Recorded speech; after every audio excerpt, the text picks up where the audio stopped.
দর্শক স্বাগত নিউজ 24 চট্টগ্রাম প্রতিদিনের সংবাদে আপনাদের সাথে আছি আমি ফয়সাল মাহমুদ। টানা 3 দিনের ছুটিতে পর্যটকে মুখর সমুদ্রনগরী কক্সবাজার। কানায় কানায় পরিপূর্ণ সৈকতের বালিয়াবাড়ি।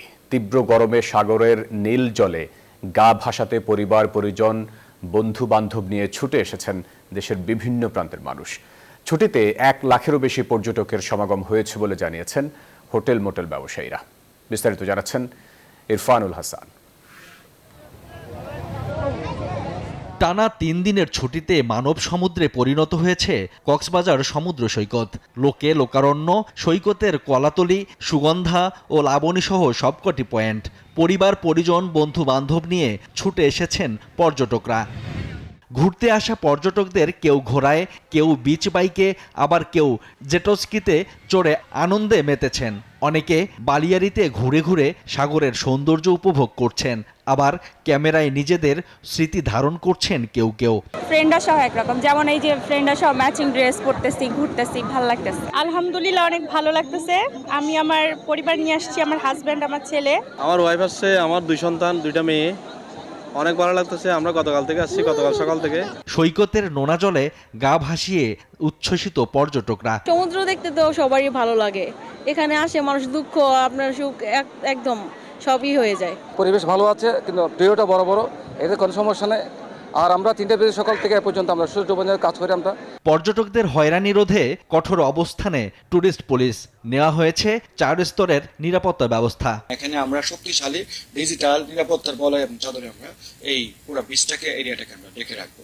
কেউ অপরাধ করে যেন পার না পায়, সেই জায়গাটাতে আমরা ব্যবস্থা নিচ্ছি। টানা ছুটিতে প্রায় লক্ষাধিক পর্যটক হয়েছে বলে জানিয়েছেন সংশ্লিষ্টরা। Shoaib Shamim, desk report, news 24।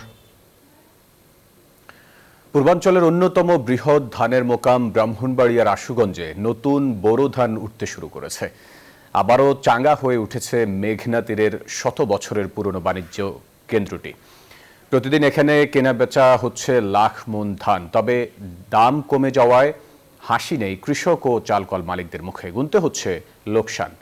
মাসুক হৃদয়ের তথ্য ও ছবিতে ডেস্ক রিপোর্ট। বৈশাখের শুরুতে আশুগঞ্জ মোকামে কর্মচাঞ্চল্য বাড়ে। কিশোরগঞ্জ, নেত্রকোনা, ব্রাহ্মণবাড়ি ও আশপাশের হাওড়া অঞ্চলের কৃষক ও ধান ব্যাপারীরা ট্রলার ও বজরা নৌকায় করে ভেজা ধান নিয়ে আসেন এই মোকামে। আধুনিক ড্রায়ার মিলে ধান শুকিয়ে তা চালে রূপান্তর করা হয়। আশুগঞ্জ মোকাম জেলার প্রায় 250টি চালকলে ধানের যোগান দেয়। এখান থেকে প্রতিদিন প্রায় 10 কোটি টাকার চাল সরবরাহ করা হয় ঢাকা সহ চট্টগ্রাম ও সিলেট বিভাগে। চালকল মালিকদের দাবি, সরকারিভাবে নির্ধারিত ধান ও চালের দামের মধ্যে ভারসাম্য না থাকায় তারা ব্যাপক লোকসানের মুখে পড়ছেন। আমরা আশুগঞ্জ চাউতাল মিলগুলো এবছর আতপ চাউল পাই নাই। তাতে করে আতপ চাউল মিলগুলো বন্ধ হওয়ার সম্মুখীন রয়েছে। ব্যবসায়ী জানান, বিগত আমন মৌসুমেও তারা প্রতি কেজিতে 7 টাকা লোকসান দিয়েছেন। সরকারের যে ধানের রেটটা দিছে 36 টাকা, ধানের রেট 36 টাকা দিলে আর চাউলের রেট দিছে 49 টাকা। ধানের রেটটার লগে সমতুল্য কইরা যদি আমাদের চাউলের রেটটা দিত, তাহলে মনে হয় আমরা মিলাররা ক্ষতিগ্রস্ত হইতাম না। কৃষকরা সন্তুষ্ট নন ধানের দাম নিয়ে। তারা বলছেন, লাভ তো দূরের কথা, খরচই ওঠে না। 900 টাকা, 950 টাকা কৃষকের ক্ষেতের মধ্যে পড়তা পরে আইনা বেতন লাগে 800, 850 টাকা। আমরা যেন সুখ সুবিধা যদি না পাই, আমরা কি করে গৃহস্থী করব? কামলার দর বেশি, কল চার্জ বেশি, সারের দর বেশি। সরকারের কাছে এটাই আবেদন, কৃষকের ফাইল চাইতে হবে, সারের দাম কমাইতে হবে। মোকাম সংশ্লিষ্টরা জানান, ধান পরিমাপ ও পরিবহনে বড় বাধা হয়ে দাঁড়িয়েছে পাটের বস্তার সংকট। ফলে তারা বাধ্য হয়ে প্লাস্টিকের বস্তা ব্যবহার করছেন। বস্তাগুলো যদি না হয় তাহলে আমরা ধান কেমনে বিক্রি করব? বস্তার কারণে আমরা ধানের মার হইতাছি। বস্তার কারণে আড়তদাররা, ব্যাপারীরা ধান তো আনতে পারতেছে না। একদিকে কৃষকের লোকসান, অন্যদিকে মিলারদের অস্তিত্ব সংকট। এমন অবস্থায় ধানের ন্যায্য দাম ও চালের বাজারের স্থিতিশীলতা আনতে দ্রুত পদক্ষেপ নেওয়ার দাবি সংশ্লিষ্টদের। Desk report, news 24। ফেনীর দাগনভূঞায় সংযোগ সড়ক না থাকলেও 9 কোটি 20 লাখ টাকা ব্যয়ে নির্মাণ করা হয়েছে সেতু। তবে এই সেতু কোনো কাজে আসছে না এলাকাবাসীর। এ নিয়ে ঠিকাদার সহ সংশ্লিষ্ট কর্তৃপক্ষের যেন কোনো নজর নেই। ফেনী থেকে মোহাম্মদ ইয়াসিন সুমনের পাঠানো তথ্য ছবিতে ডেস্ক রিপোর্ট। ছোট ফেনী নদীর মাঝখানে দাঁড়িয়ে আছে সংযোগ সড়কবিহীন ৬০ মিটার এই দীর্ঘ সেতুটি ২০২৩-২৪ অর্থ বছরে ৯ কোটি ২০ লাখ টাকা ব্যয়ে ফেনীর দাগনভূঞা উপজেলার আশরাফপুর ও মোমারিজপুরের মাঝামাঝি সেতুটি নির্মাণ করে স্থানীয় সরকার প্রকৌশল অধিদপ্তর। নির্মাণের ১ বছর পেরিয়ে গেলেও দুই পাশে সংযোগ সড়ক না থাকায় সেতুটি কোনো কাজে আসছে না এলাকাবাসীর, উল্টো চরম ভোগান্তি। স্থানীয়রা জানান ব্রিজ নির্মাণ করায় আরও ক্ষতি হয়েছে। এরই মধ্যে নদী ভাঙনে অনেক পরিবার নিঃস্ব হয়ে গেছে। সরকার জনগণের দাবির মুখে ব্রিজ করতে যায়, এখন এমন ভাবে ব্রিজ করেছে এটা জনগণের গলার কাটা হয়ে গেছে। অভিযোগ, পাশের কাঠের তৈরি সেতু দিয়ে স্কুলে যাওয়ার সময় প্রায়ই ঘটছে দুর্ঘটনা। রোডটা করে দিবার ব্যবস্থা করে দিলে আমরা খুশি দেখতাম। অভিযোগ স্বীকার করে প্রশাসন জানায় পর্যাপ্ত জায়গা না থাকার কারণে ব্রিজের সংযোগ সড়ক নির্মাণ করা সম্ভব হয়নি, তবে কাজ চলছে। সংযোগ সড়ক সহ যদি ব্রিজের কার্যক্রম গ্রহণ করা হতো তাহলে হয়তো এলাকাবাসী বা ওভারঅল আমাদের সড়ক ব্যবস্থাপনা জন্য ভালো হতো। তো এই বিষয়ে আমরা আমাদের কনসার্ন সেটা আমরা জেলা প্রশাসক স্যারের মাধ্যমে আমরা সংশ্লিষ্ট দপ্তরে প্রেরণ করেছি। দ্রুত সংযোগ সড়ক নির্মাণ করে দুর্ভোগ কমানোর দাবি স্থানীয়দের। Desk report, news 24। নোয়াখালী শহরে সরকারি জায়গা বেদখল করে গড়ে তোলা হয়েছে দোকানপাট, ফলে পানি নিষ্কাশন সহ নানা সমস্যার সম্মুখীন হচ্ছে শহরবাসী। দর্শক, এ নিয়ে বিস্তারিত জানাতে আমাদের সাথে যুক্ত হচ্ছেন সহকর্মী আকবর হোসেন সোহাগ। আর সোহাগ, দখল দূষণ নিয়ে কি বলছে শহরবাসী ও প্রশাসন?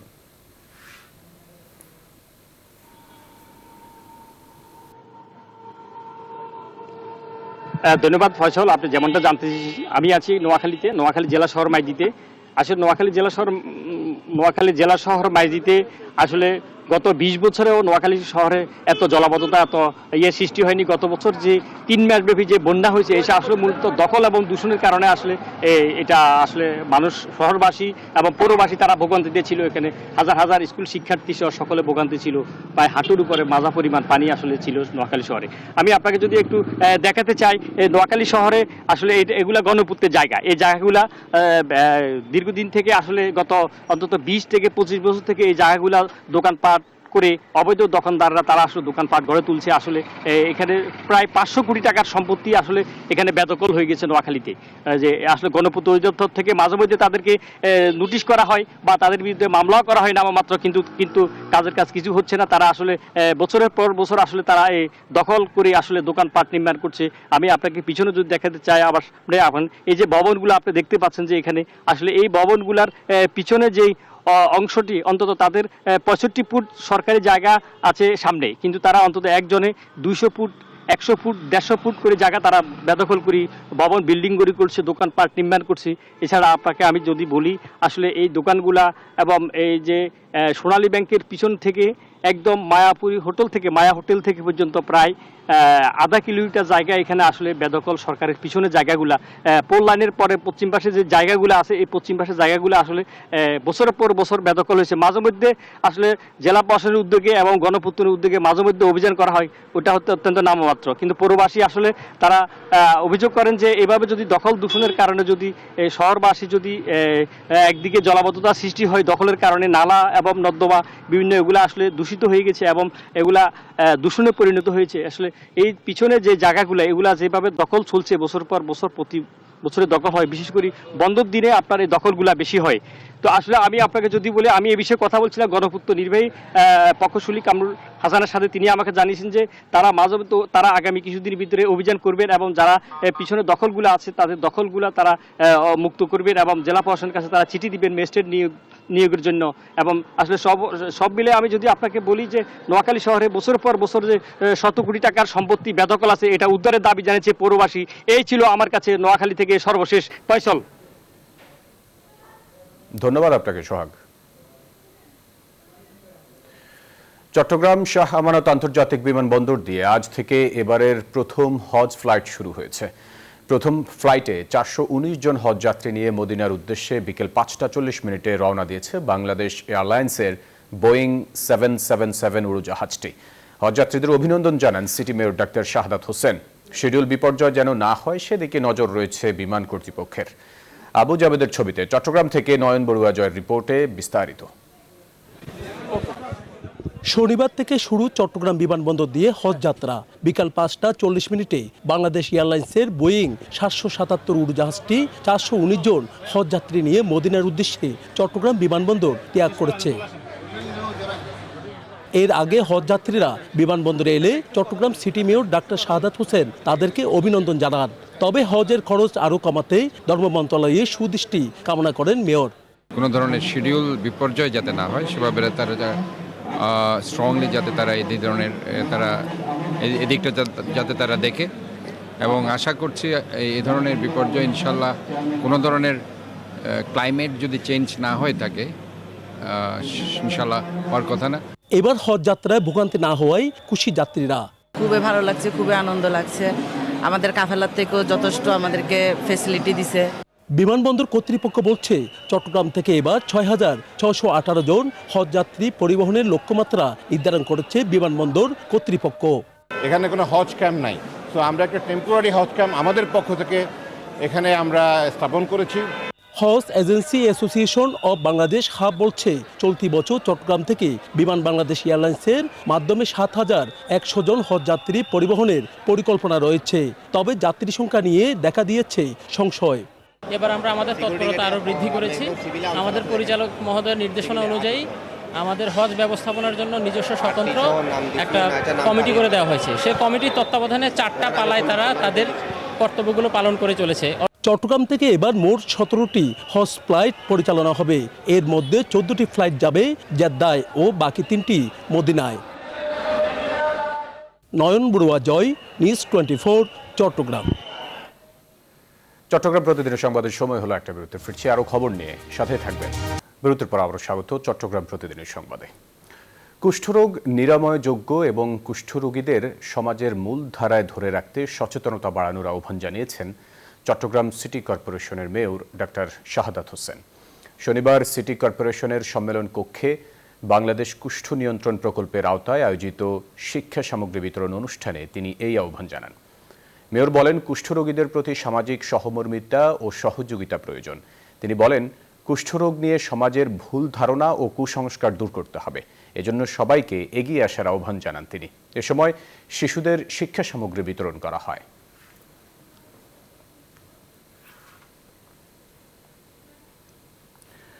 শ্রমিক দলের 46তম প্রতিষ্ঠাবার্ষিকী উপলক্ষে শিক্ষার্থীদের মাঝে পোশাক, কোরআন ও ইসলামিক সামগ্রী বিতরণ করা হয়েছে।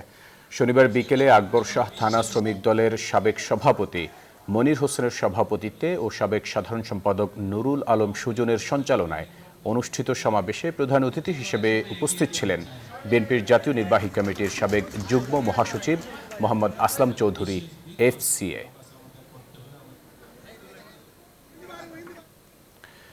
চট্টগ্রামের হালিশহরের ডগিরখাল এলাকা থেকে বিপুল পরিমাণ মাদকদ্রব্য উদ্ধার করেছে কোস্টগার্ড।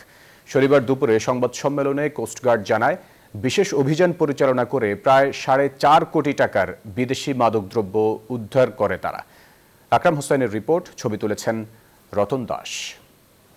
উপকূলীয় এবং নদী তীরবর্তী অঞ্চলের আইনশৃঙ্খলা ও মাদকদ্রব্য পাচার নিয়ন্ত্রণে কাজ করছে কোস্টগার্ড। শনিবার ভোর 5টায় চট্টগ্রামের হালিশহর থানাধীন ডগিরখাল এলাকায় একটি বিশেষ অভিযান চালায় চট্টগ্রাম কোস্টগার্ড। এ সময় প্রায় 4.5 কোটি টাকা মূল্যের বিপুল পরিমাণ মাদকদ্রব্য জব্দ করা হয়, তবে পাচারকারীদের আটক করা যায়নি। তল্লাশি চালিয়ে পরিত্যক্ত অবস্থায় আনুমানিক 4,15,13,000 টাকা মূল্যের 1,161 বোতল বিদেশি মদ মিলিয়ে সর্বমোট 2,217 বোতল অবৈধ মাদকদ্রব্য জব্দ করা হয়। গোয়েন্দা নজরদারি বৃদ্ধির মধ্য দিয়ে এই চোরাচালানের সাথে জড়িতদের শনাক্তের চেষ্টা চলছে বলে জানান এই কর্মকর্তা। বাংলাদেশ কোস্টগার্ড 24 ঘন্টা টহল জারি রেখেছে, যার মাধ্যমে কোস্টগার্ডের আওতাধীন উপকূলীয় এবং নদী তীরবর্তী অঞ্চলের আইনশৃঙ্খলা ও মাদকদ্রব্য নিয়ন্ত্রণ পরিস্থিতি অনেকাংশে উন্নত হয়েছে। উপকূলীয় এবং নদী তীরবর্তী অঞ্চলে আইনশৃঙ্খলা পরিস্থিতি স্থিতিশীল রাখতে কোস্টগার্ডের নিয়মিত টহলের পাশাপাশি বিশেষ অভিযান অব্যাহত থাকবে বলে জানিয়েছেন সংশ্লিষ্টরা। আকরাম হোসাইন, নিউজ 24, চট্টগ্রাম। বিদ্যালয় নয়, পরিবারের সবচাইতে বড় শিক্ষক, এই প্রতিপাদ্যে লক্ষ্মীপুর আন্তঃপ্রাথমিক বিদ্যালয় বিতর্ক প্রতিযোগিতা অনুষ্ঠিত হয়েছে। শনিবার দুপুরে সদর উপজেলা পরিষদের হল রুমে চূড়ান্ত পর্ব শেষে ফলাফল ঘোষণা করেন জেলা প্রশাসক। বিষয়টির পক্ষ নিয়ে জেলা পর্যায়ে চ্যাম্পিয়ন হয় লক্ষ্মীপুর টাউন সরকারি প্রাথমিক বিদ্যালয়। রানার্স আপ হয়েছে রামগঞ্জ স্টেশন মডেল সরকারি প্রাথমিক বিদ্যালয়। বিতর্ক অনুষ্ঠানে জেলা প্রশাসক রাজীব কুমার সরকারের সভাপতিত্বে প্রধান অতিথি ছিলেন প্রাথমিক ও গণশিক্ষা মন্ত্রণালয়ের উপদেষ্টা ডাক্তার বিধান রঞ্জন রায় পোদ্দার। নোয়াখালীর সোনাইমুড়ির এক প্রবাসী পরিবারকে মিথ্যা মামলায় জড়িয়ে হয়রানির অভিযোগে সংবাদ সম্মেলন করেছে ভুক্তভোগী পরিবার। শনিবার দুপুরে জেলা শহর মাইজদির ইউরো শপিং কমপ্লেক্সে আয়োজিত সংবাদ সম্মেলনে প্রধান উপদেষ্টা সহ সংশ্লিষ্ট পুলিশ প্রশাসনের কাছে সহযোগিতা কামনা করেন ভুক্তভোগী পরিবারের সদস্যরা। সংবাদ সম্মেলনে ভুক্তভোগী পরিবারের সদস্য শাহ আলম জানান, উপজেলার ধন্যপুর গ্রামের মাহবুবুর রশিদ রাজু, মাহবুবুল আলম দুলাল, জামশেদ, মাহবুবুর রশিদ রাজুর স্ত্রী অত্যাচার, নির্যাতন, হুমকি ধামকি ও মিথ্যা মামলায় তাদের হয়রানি করছেন। বসতভিটা থেকে উচ্ছেদের জন্যই এই মামলা করা হয়েছে বলে অভিযোগ তাদের।